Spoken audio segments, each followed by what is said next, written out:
Bismillahirrahmanirrahim. Assalamualaikum warahmatullahi wabarakatuh. Innal hamdalillah nahmaduhu wa nasta'inuhu wa nastaghfiruh wa natubu ilaihi wa na'udzu billahi min shururi anfusina wa min sayyiati a'malina. May yahdihillahu fala mudhillalah wa may yudlil fala hadiyalah. Wa asyhadu an la ilaha illallah wahdahu la syarikalah wa asyhadu anna Muhammadan abduhu wa rasuluh. Shalawatu rabbih wa salamuhu alaihi wa ala alihi wa sahbihi ajma'in. Amma ba'd. Kaum muslimin dan muslimat yang semoga dimuliakan oleh Allah Azza wa Jalla.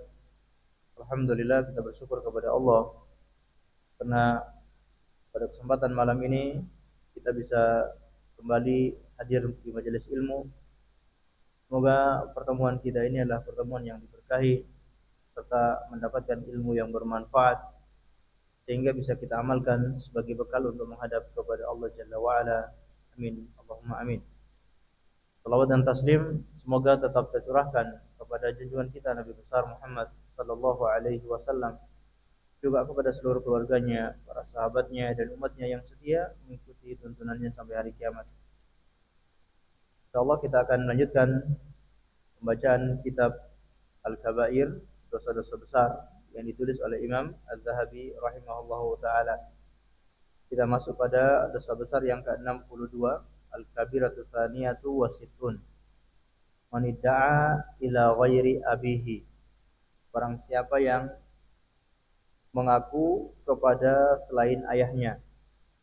Barang siapa yang menisbatkan dirinya kepada selain ayahnya. Mengaku-ngaku kalau dia dari keturunan ini padahal dia bukan dari keturunan itu. Dan dia tahu dia bukan dari kabilah ini, dia bukan dari keturunan ini, tapi dia mengaku-ngaku dari keturunan tersebut. Ini merupakan dosa besar. Kita tahu bahwa di dalam agama kita perkara yang selalu dijaga adalah hifdzun nasab atau hifdzun nasal, menjaga nasab. Itu sangat penting dalam agama kita. Ya, karena nasab ini untuk mengetahui orang itu dari kabilah mana, orang itu dari keturunan siapa, sehingga ada hukum-hukum yang berkaitan dengan nasab. Dia berhak mendapatkan warisan atau tidak. Ini berkaitan dengan nasab, termasuk berkaitan dengan perwalian, berkaitan dengan mahram atau bukan mahram. Maka sangat penting agama kita itu menjaga nasab. Termasuk alasan kenapa diharamkannya perbuatan zina juga untuk menjaga nasab. Selain karena zina ini perbuatan yang menyimpang, perbuatan yang sangat buruk, termasuk juga adalah untuk menjaga nasab. Jangan sampai nasab seseorang bercampur. Dia suaminya siapa, kemudian berzina kepada orang lain, ternyata bukan dari anak suaminya. Padahal orang-orang menganggap anak ini dari suaminya, keturunan suaminya. Ini sangat berbahaya. Maka termasuk orang yang tidak mengaku dengan nasab siapa atau orang yang mengaku-ngaku dia dari nasab mana padahal dia bukan nasab itu, termasuk dosa besar. Disebutkan atau Imam Az-Zahabi membawakan beberapa dalil. Di antaranya an Sa'ad radhiyallahu anhu qala Rasulullah sallallahu alaihi wasallam, man idda'a ila ghairi abihi fa huwa ya'lam annahu ghaira abihi fal jannatu alaihi haram. Muttafaqun alaih. Bersabda Nabi Shallallahu Alaihi Wasallam, barang siapa yang mengaku-ngaku kepada bapak padahal bukan ayahnya dan dia mengetahuinya, annahu ghairu abihi, padahal dia tahu orang itu bukan bapaknya, fal jannatu alaihi haram, maka surga haram atasnya. Ini dalil bahwa perbuatan semacam ini dosa besar, karena ancamannya bukan ancaman yang ringan, ancamannya berat, yaitu haram surga baginya. Dan ini hadis muttafaqun alaih.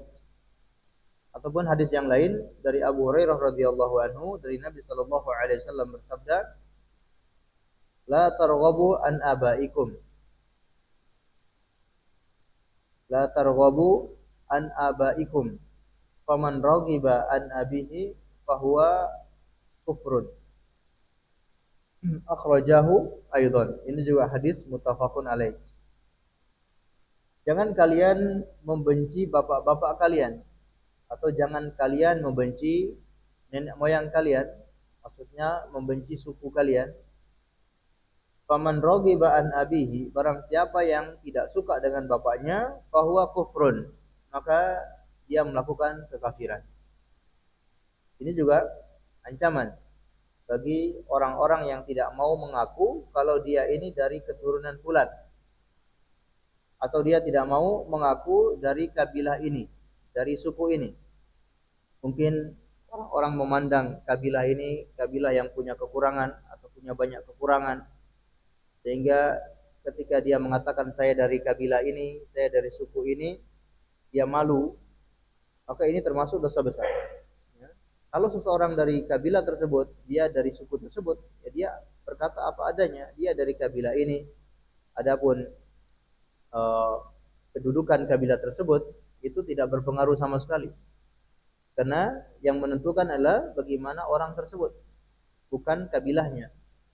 Sebagaimana juga jangan sampai orang mengaku-ngaku dari kabilah fulan, yang mungkin dia anggap kabilah itu lebih terhormat, kabilah ini lebih bangsawan, makanya dia mengaku dari kabilah tersebut. Tidak berpengaruh sedikit pun. Kabilah yang dia banggakan itu sama sekali tidak berpengaruh untuk dirinya. Maka seseorang berkata apa adanya. Kalau dia dari kabilah tersebut, dia katakan dari kabilah tersebut. Atau dia dari keturunan fulan, maka dia katakan dari keturunan itu.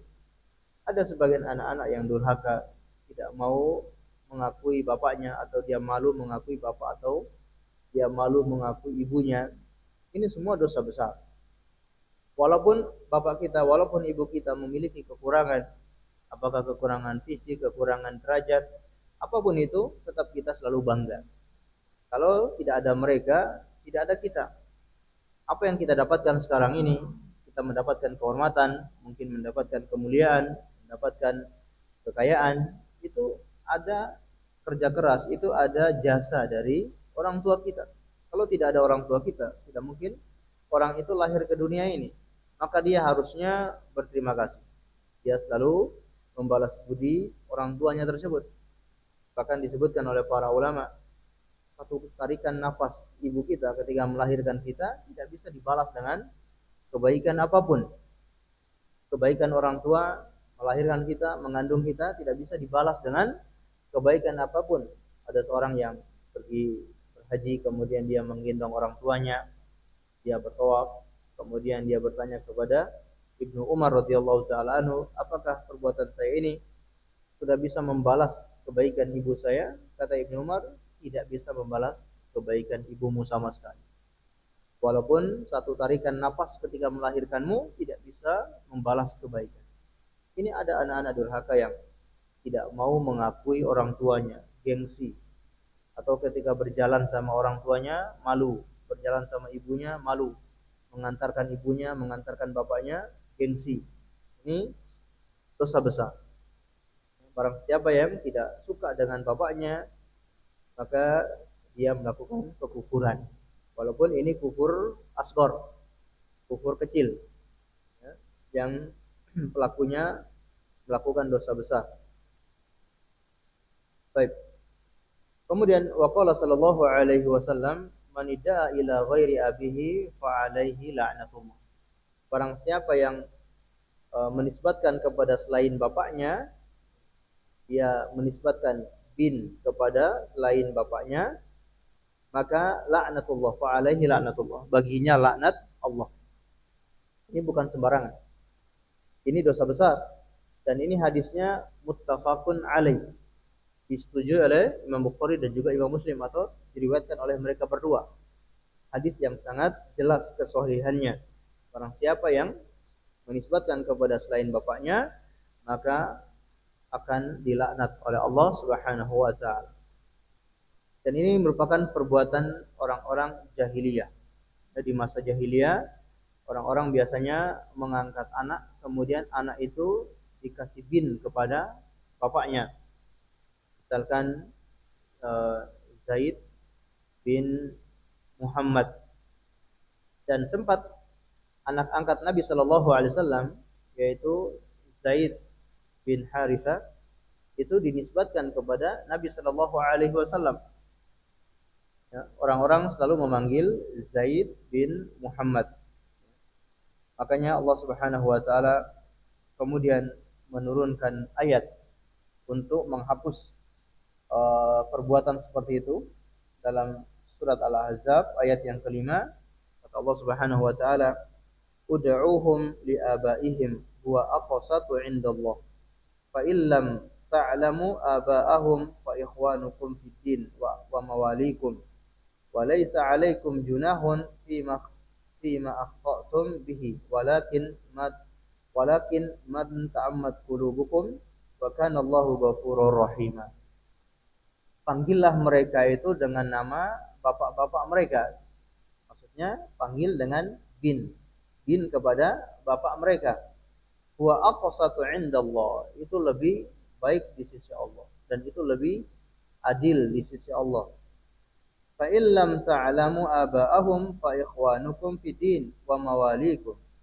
Dan jika kalian tidak tahu ya, siapa bapak mereka, maka mereka adalah saudara kalian di dalam agama, saudara sesama muslim. Wa mawalikum, ataupun mereka itu adalah budak-budak kalian. Kalau mereka budak kalian atau siapa yang memerdekakan budak tersebut, maka budak ini bisa dinisbatkan kepada orang yang memerdekakan. Ada seorang budak misalkan, kemudian tidak diketahui bapaknya siapa, apalagi di zaman dulu budak-budak ini mungkin entah di mana mereka berhubungan, kemudian lahir seorang anak dan tidak diketahui siapa bapaknya budak tersebut. Ada orang yang memerdekakan budak ini bisa dinisbatkan kepada orang yang memerdekakan tersebut. Seperti Hani Maula Utsman ibn Affan. Jadi pakai kalimat maula. Maula itu orang yang walinya, orang yang memerdekakan budak itu. Nah, sahabat Utsman ibn Affan biasanya beliau memerdekakan beberapa budak sehingga setelah merdeka budak ini dinisbatkan kepada beliau. Seperti Hani Maula Utsman ibn Affan atau Imran Maula Utsman ibn Affan. Baik, hanya boleh seperti itu, jangan dikasih bin. Jangan dikasih bin Utsman, tapi Maula. Walaysa 'alaikum junahun fima akhta'tum bihi walakin ma ta'ammadat qulubukum. Dan tidak masalah atau tidak berdosa bagi kalian kalau kalian tidak sengaja.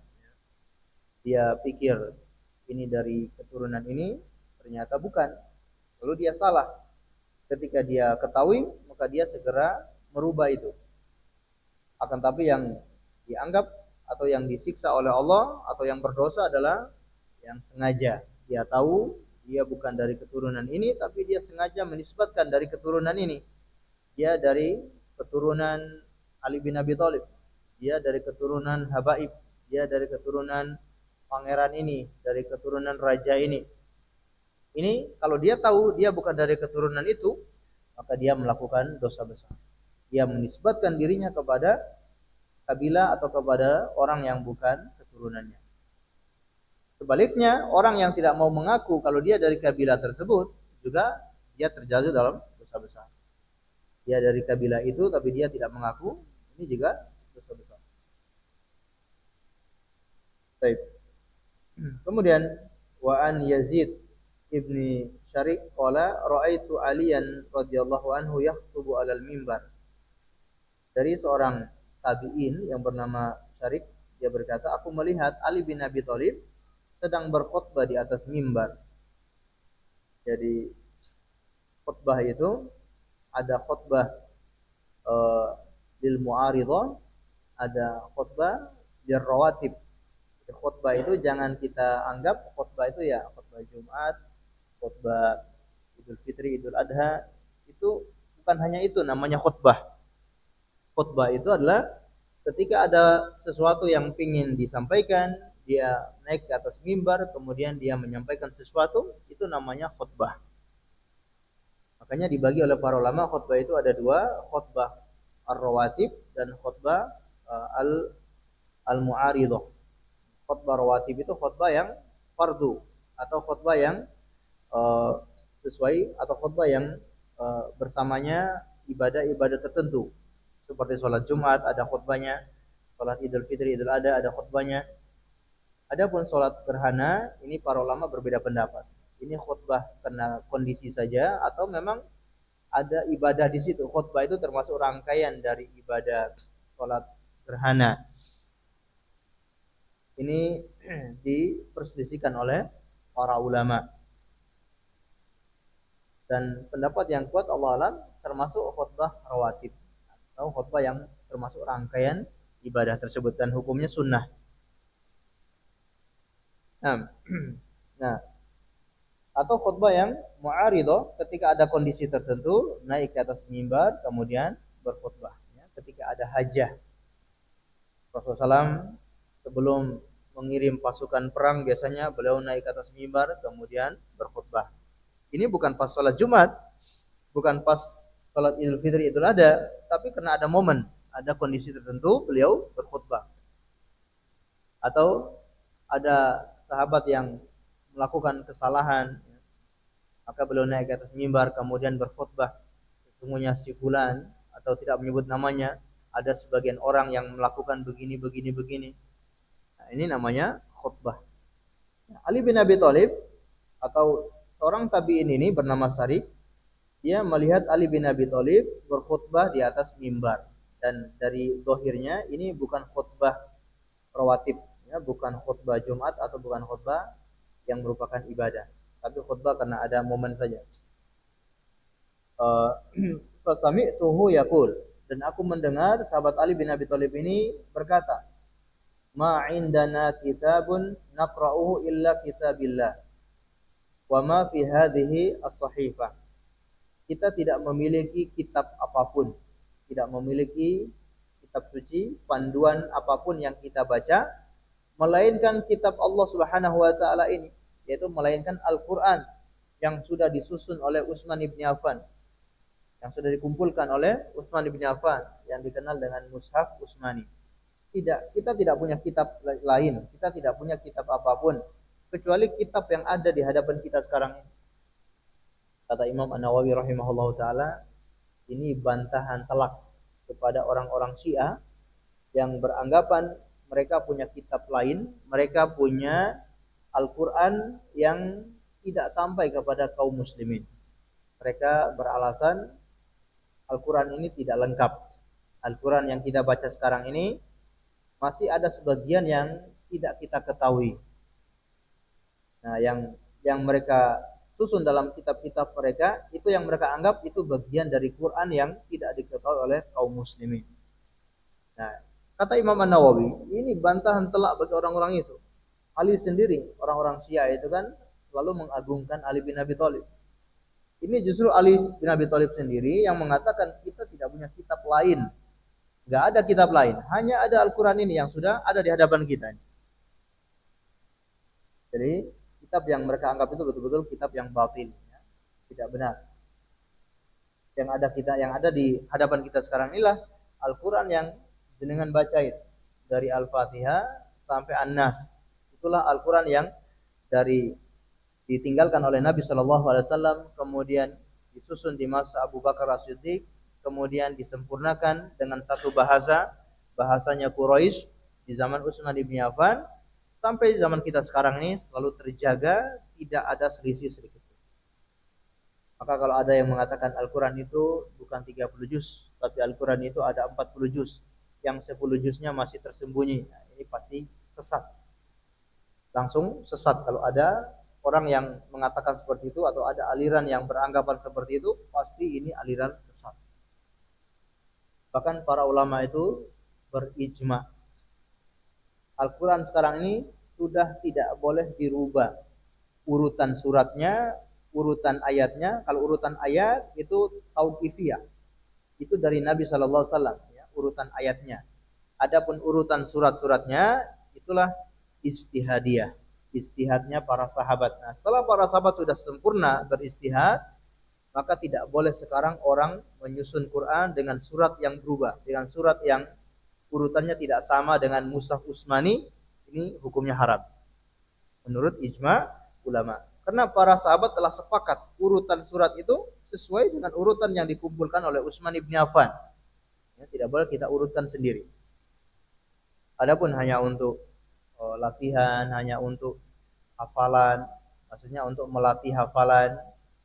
Nah ini insidental, ini hanya dibutuhkan sesaat itu saja. Ya, mungkin ada orang yang mengotak-atik urutan surat karena untuk menguji atau mengetes hafalan seseorang, nah ini nggak masalah. Tapi kalau dia mencetak Al-Quran, kemudian suratnya ternyata beda dengan urutan surat Quran yang disusun oleh sahabat Utsman, ini hukumnya haram. Dan ini yang dipilih oleh Syekhul Islam Ibnu Taimiyah rahimahullah ta'ala. Baik. Kemudian kata sahabat Ali bin Abi Thalib, kita tidak punya kitab selain kitab Allah ini dan apa yang ada di dalam lembaran saya. Sahabat Ali bin Abi Thalib, beliau termasuk orang yang bisa menulis. Nah, ada orang-orang di zaman itu yang tidak bisa baca, tidak bisa menulis, termasuk baginda Nabi Shallallahu Alaihi Wasallam. Nah, sahabat Ali bin Abi Thalib termasuk orang yang punya keahlian bisa menulis. Dan biasanya surat-surat Nabi Sallallahu Alaihi Wasallam juga ditulis oleh sahabat Ali bin Abi Thalib, bagian juru tulisnya. Nah, beliau ini punya lembaran ya, atau punya buku yang di situ beliau tulis ilmu-ilmu yang beliau dapatkan dari baginda Nabi Sallallahu Alaihi Wasallam. Fanasaraha fa idza fiha asnanul ibil. Maka Ali bin Abi Thalib membuka lembaran itu dan ternyata di dalamnya ada tulisan asnanul ibil, yaitu kadar-kadar zakat, seperti zakat hewan, kadarnya berapa, ya, zakat unta, umurnya berapa, itu tertulis dalam bukunya tersebut. Wa asya'un minal jarahat, dan ada beberapa perkara dari hukum-hukum qisas. Hukum-hukum qisas. Siapa yang melukai orang, hukumannya dikisos atau dibayarkan denda dengan berapa ekor unta. Kalau cuma mematahkan gigi orang misalkan, kisos, dia giginya juga dipatahkan, atau dia menerima denda, maka dia bayar berapa ekor unta. Kalau sampai menghilangkan nyawa orang, membayar denda 100 ekor unta. Nah, kalau tidak sampai menghilangkan nyawa orang, hanya mungkin mematahkan tangan orang, melukai tangan orang, mematahkan gigi orang, atau memecahkan satu mata orang, ini tidak sampai membunuh, maka kisosnya atau dendanya dengan apa? Ini ada tulisan-tulisan di catatannya Ali bin Abi Thalib. Wa fiha qala Rasulullah sallallahu alaihi wasallam, dan di dalam tulisan itu atau di dalam lembaran itu ada sabda Nabi sallallahu alaihi wasallam, Al-Madinatu haramun ma baina 'irun ila thaurin. Faman ahdatsa fiha hadatsan aw awa muhditsan fa alaihi la'natullah wal malaikati wan nasi ajma'in. Kata Nabi sallallahu alaihi wasallam, Madinah itu memiliki tanah haram, yaitu batasannya ma baina 'ir ila thaur. Batasannya antara gunung 'Ir sampai ke gunung Thaur. Ini batasan tanah haram Madinah. Begitupun di Mekah itu juga ada tanah haramnya, di Madinah juga ada tanah haramnya. Kata Nabi sallallahu alaihi wasallam, aku mengharamkan tanah Madinah sebagaimana Nabi Ibrahim juga mengharamkan tanah Mekah. Nah, batasannya di Madinah antara Jabal 'Ir ke Jabal Thaur. Jabal 'Ir itu di bagian selatan dan tempatnya di Miqat Bir Ali atau Zulhulaifah. Kaum muslimin ketika melakukan haji atau umroh, kemudian dia berangkat dari kota Madinah, pasti dia akan mengambil miqat dari Bir Ali atau Zulhulaifah. Nah, disitulah ada kelilingnya ada bukit-bukit. Nah, itulah bukit Air. Itu batas tanah haram. Setelah Zulhulaifah ke arah Mekah itu sudah tanah halal. Sampai nanti masuk ke wilayah dekat Mekah baru masuk ke tanah haram Mekah. Tapi setelah miqat tersebut maka sudah masuk tanah halal. Tapi kalau dari Dzulhulaifah berjalan ke kota Madinah, maka dia sudah masuk ke dalam tanah haram. Sampai kepada Jabal Thaur. Gunung Thaur itu berada di balik Gunung Uhud. Ada gunung kecil di balik Gunung Uhud. Dan ini terlihat ketika kita berjalan ke daerah namanya Mantiqatul Baydha. Mantiqatul Baydha, ya, sebuah tempat yang di situ ada Jabal Magnet, ya, ada medan magnet. Ada yang pernah berkunjung ke sana, di situ namanya Mantiqatul Baydha. Ketika mau kita berjalan ke Jabal Magnet, kita akan melewati Jabal Thaur, di belakangnya Gunung Uhud. Nah, di situ juga dikasih tanda oleh pemerintahan Saudi, dikasih tanda batas haram, tanah haram. Baik. Ini disebutkan oleh Nabi SAW batasan haram Madinah, yaitu baina Jabal Air dan Jabal Thaur, ya. Jabal Thaur itu di bagian utara, sedangkan Jabal Air itu di bagian selatan. Faman ahdatsa fiha hadatsan aw awa muhditsan, barang siapa yang melakukan kezaliman atau ahdatsa di sini melakukan kebid'ahan, au awa muhditsan atau dia melindungi orang yang berbuat bid'ah atau dia melindungi orang yang berbuat kezaliman, fa alaihi la'natullah, maka baginya laknat Allah dan laknatnya malaikat dan laknatnya seluruh manusia. Ini menunjukkan bahwa di dalam tanah haram melakukan perbuatan dosa, maka dosanya lebih besar daripada di luar tanah haram. Ancamannya besar. Baik. La yaqbalullahu minhu yaumal qiyamah sorfan wala adlan. Ancamannya, Allah tidak akan menerima darinya sorfan. Ya, sorfan itu taubatnya ataupun amalannya, wala adlan, ya, atau tebusannya, bimmatal muslimina wahidah. Baik, jadi barang siapa yang berbuat dosa di dalam tanah haram, baik tanah haram Mekah maupun tanah haram Madinah, maka dosanya lebih besar. Walaupun tidak disebutkan dosanya itu berapa kali lipat. Misalkan kalau kita beribadah, kita sholat di Masjidil Haram Mekah, ya, pahalanya 100.000 kali. Kalau di sholat di Masjid Nabawi, pahalanya 100.000 kali. Maka dosa tidak seperti itu.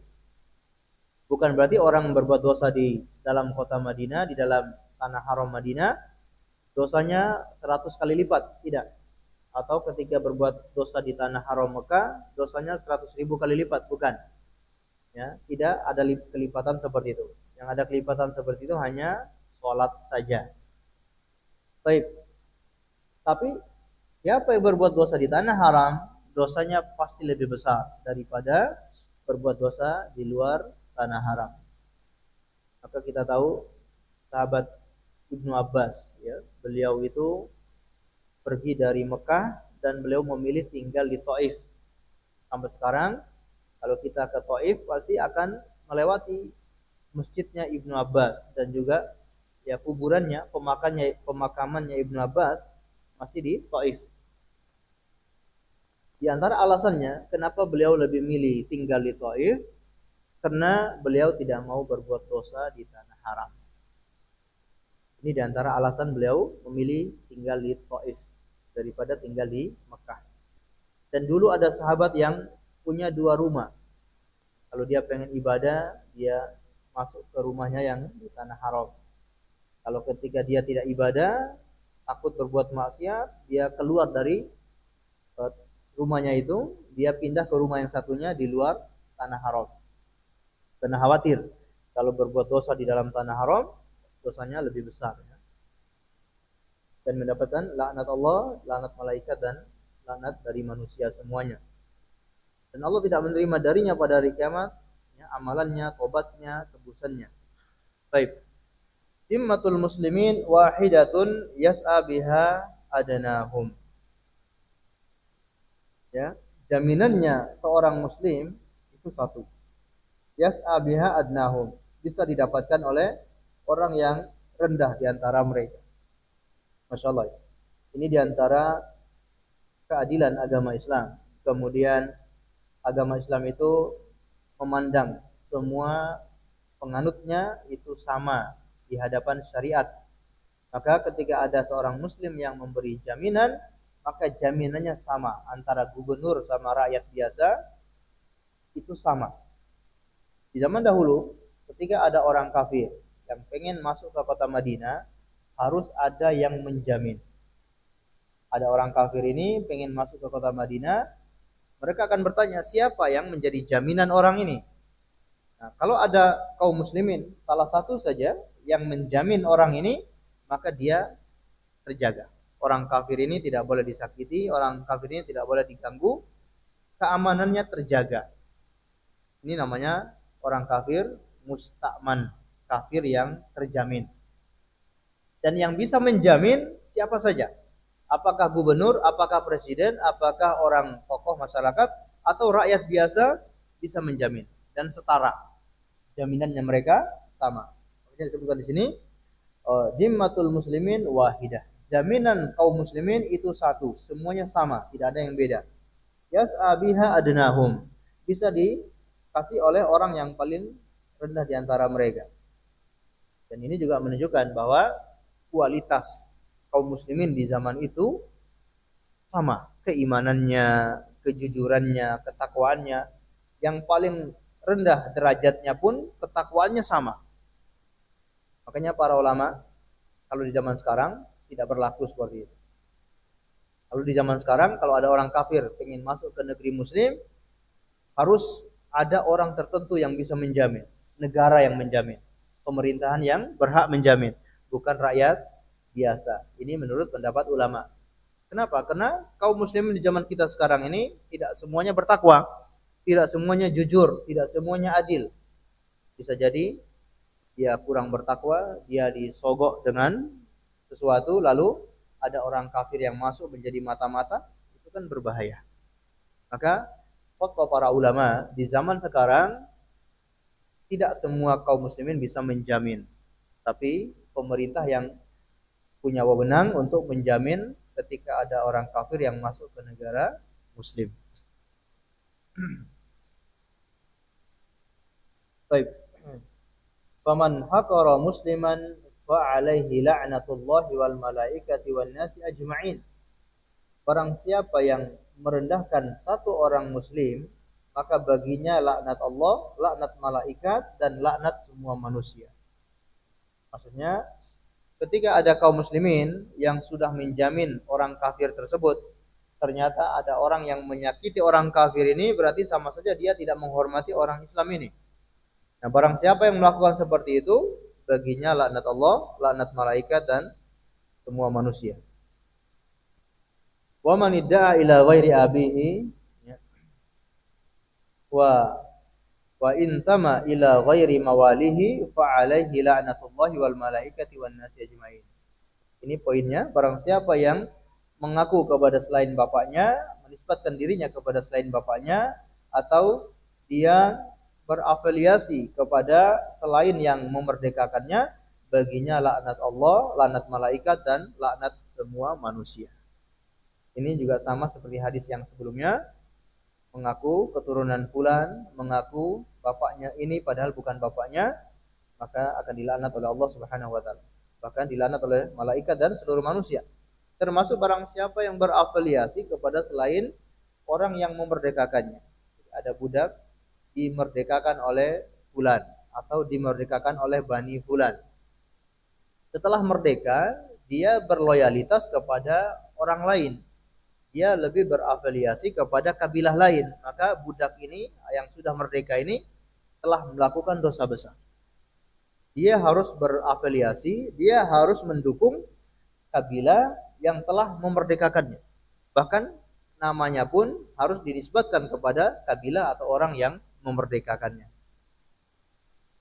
Ya, makanya mungkin sudah kita bahas di pertemuan sebelumnya, ketika ada budak yang lebih taat kepada majikan lain selain daripada majikannya, itu juga dosa besar.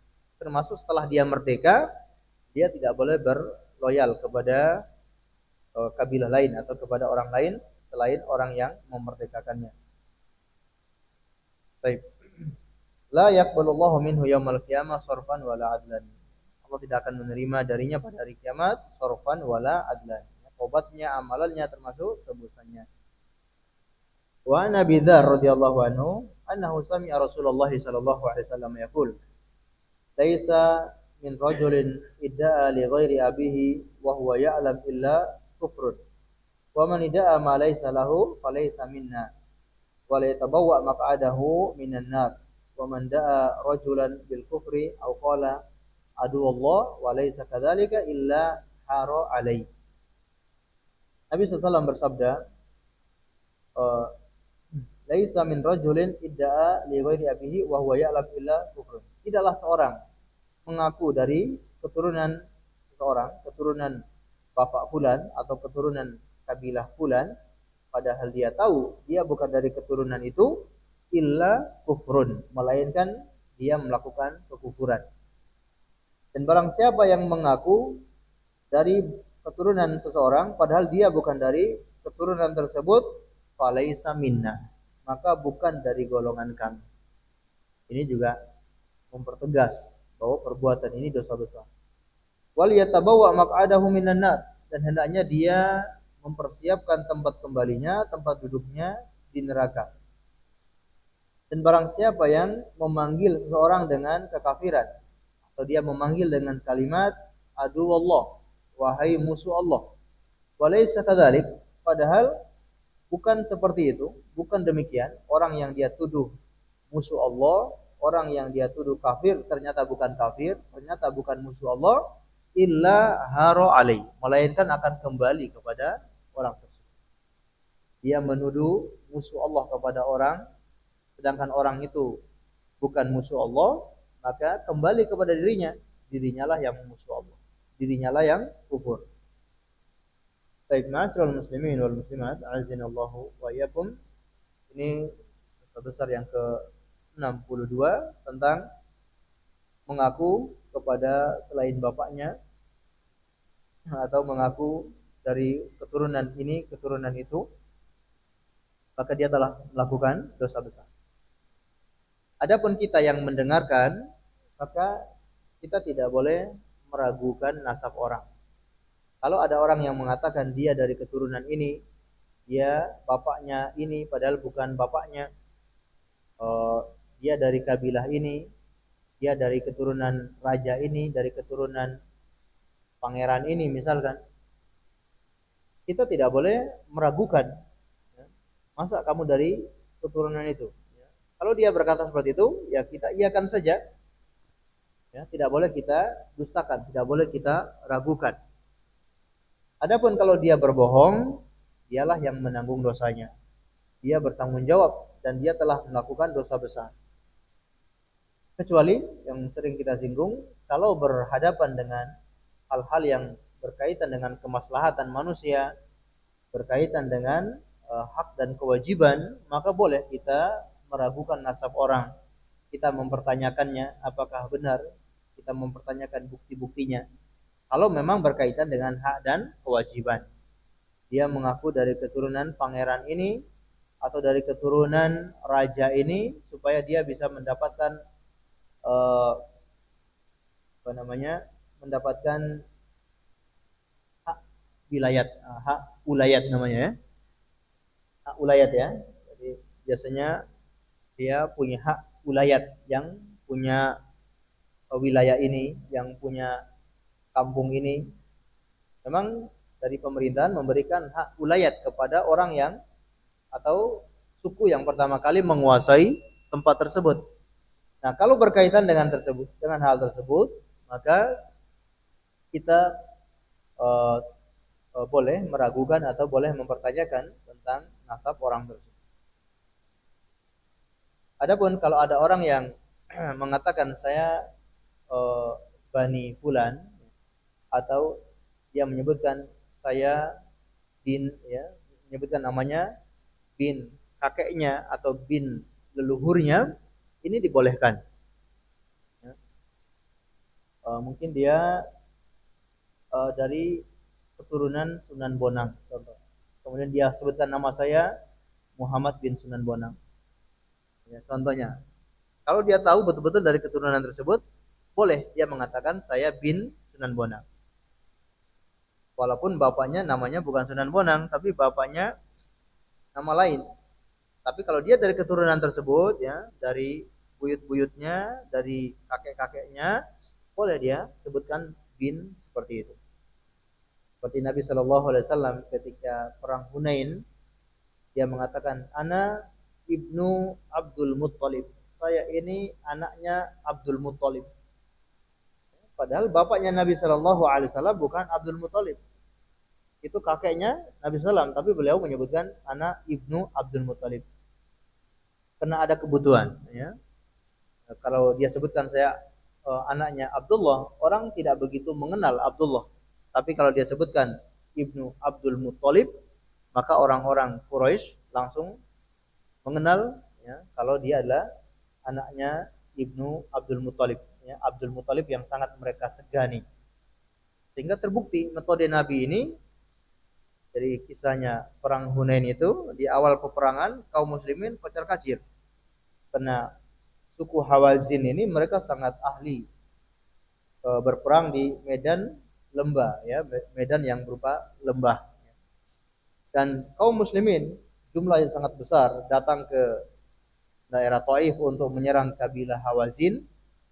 Mereka tidak tahu kalau di lembah itu sudah ada ranjau-ranjau, mereka bersembunyi di balik pohon dan seterusnya, sehingga kaum muslimin dihajar dengan anak panah sampai kocar-kacir, mereka kabur berantakan. Maka Nabi SAW langsung maju sendirian.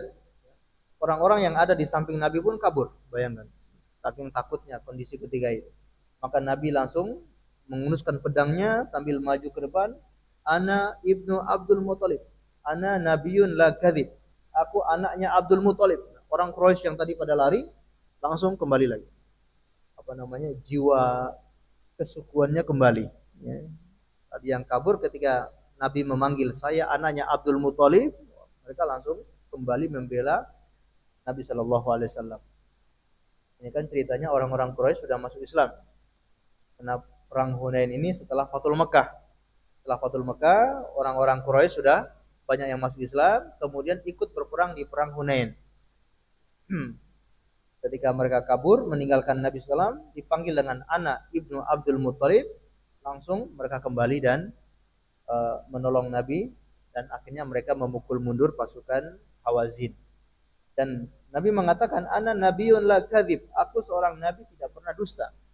Karena sebelum perang itu Nabi sudah mengatakan kita akan mendapatkan ghanimah yang sangat banyak insyaallah. Saya seorang nabi, bukan pendusta. Dan akhirnya benar, ya. Janji Allah itu benar, kaum muslimin mendapatkan ghanimah yang sangat banyak. Karena orang-orang Hawazin ini mereka sudah tidak ada pilihan lain. Mereka keluar berperang dengan membawa seluruh masyarakatnya, seluruh harta bendanya, hewan ternaknya, semuanya di bawah. Begitu mendengar berita itu, kata Nabi SAW, ghanimah yang banyak insya Allah. Dan terbukti janji Allah itu benar, kaum muslimin memenangkan perang Hunain dan mendapatkan ghanimah. Nah, ini contoh seorang menyebutkan Fulan bin siapa dari keturunan atau dari kakek-kakeknya, ini dibolehkan. Allah alam bisawab. Saya dengarkan azan terlebih dahulu, kemudian kita lanjutkan sedikit insyaallah.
Baik, kaum muslimin dan muslimat yang dimuliakan oleh Allah Azza wa Jalla, kita coba membahas satu dosa besar, dosa besar yang ke-62, dan sambil menunggu waktu komat kita bacakan pertanyaan.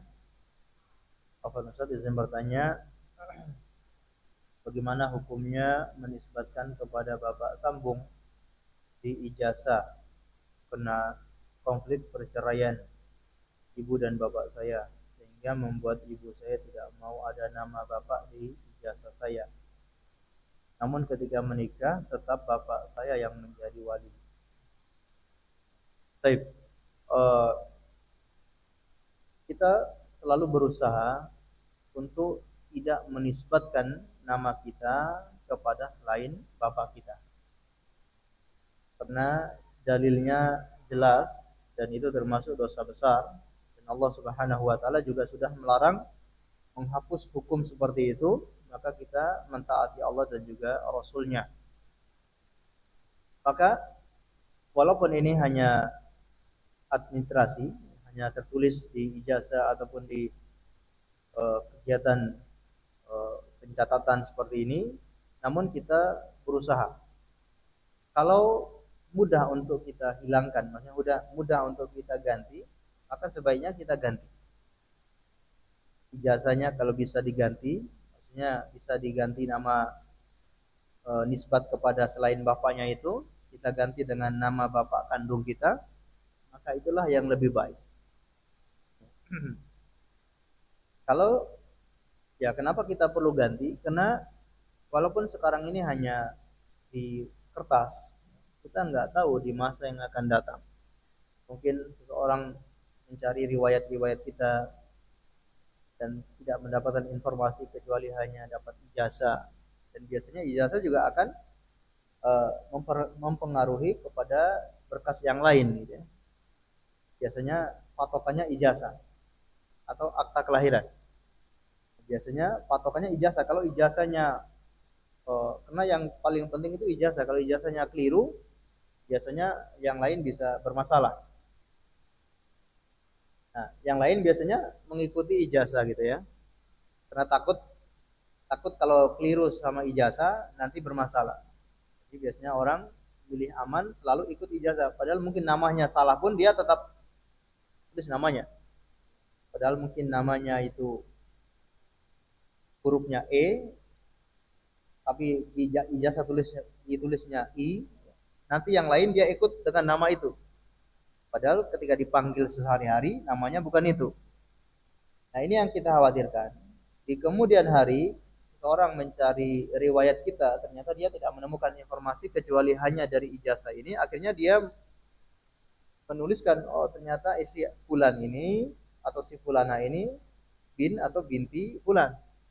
Karena yang dia tahu yang ada di ijazah itu. Dan biasanya orang-orang percaya kalau ijazah itu asli dan resmi. Kecuali yang palsu ya, nggak tahu kalau ijazah palsu. Kalau ini ijazah resmi. Nah itu biasanya dijadikan patokan. Nah, lalu terus menerus ya, seorang itu dinisbatkan kepada bapak tersebut padahal dia bukan bapak kandungnya. Ini uh, dikhawatirkan nanti terjerumus dalam perbuatan dosa tersebut. Jadi kita berusaha. Kalau memang bisa dirubah dengan nama bapak kandung maka kita rubah. Tapi kalau sulit untuk merubah itu, maka fattaqullaha mastata'tum. Bertakwalah kepada Allah mampu kalian. Ya. Kita selalu menjaga jangan menisbatkan kepada bapak sambung. Ya. Dan ketika menikah ini dia tetap dinikahkan oleh bapak kandungnya. Alhamdulillah ya ini yang sesuai syariat. Nah, Allah alam.